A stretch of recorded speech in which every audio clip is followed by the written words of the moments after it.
Guys, tapos na po yung pinapagawa natin. So, yung mga nakarang video ko, nakita nyo naman kung paano natin ni-start yung pagpapagawa. So, ngayon, tapos na ang 1 week. And may mga nadagdag tayong mga gamit tulad ng tiles. Ang isang piraso pala ng tiles na yon ay nasa 100 plus ang isa. So, naidagdag dun sa ginawa kong pagpapagawa. So, makikita nyo guys dito yung pagbabago niya everyday. So, nag-start nung day 1 hanggang day 2 hanggang 1 week yan hanggang 8. So, yun. Yan. So, yung pagpapagawa natin, hindi siya madaling gawin. Maski ako, nakitulong na rin sa gumagawa para mabilis ang gumawa. So, yung pagpapalitada, hindi siya basta-basta.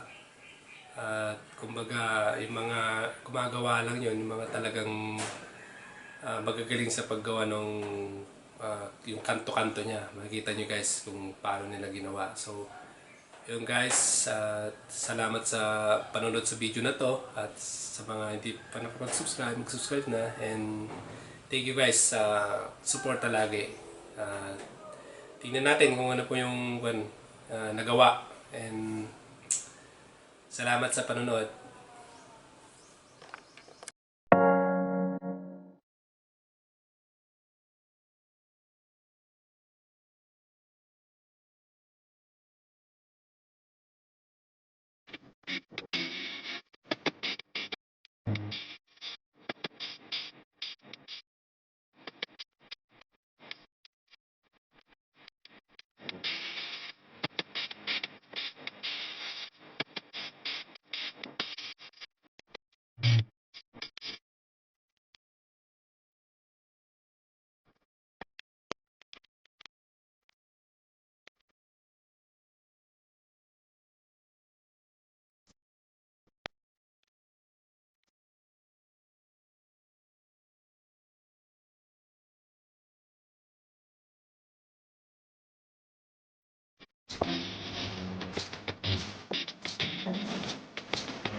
So guys, yung dun pala sa computation niya, worth ng lahat to ay 23K.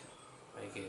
At yun nga, kasama na yung labor, yung paggawa ng mga, pagbili ng mga kailangan pa nila.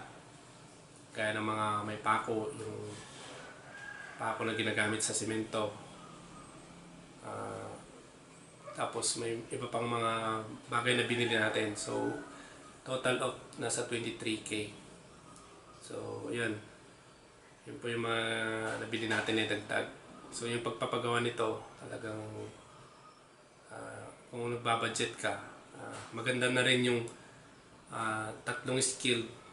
Pero yung ginawa ko, dahil dalawa silang skill, isang yung tawag doon, alalay nila, yung taga-halo, ganun. So, yun, mabilis.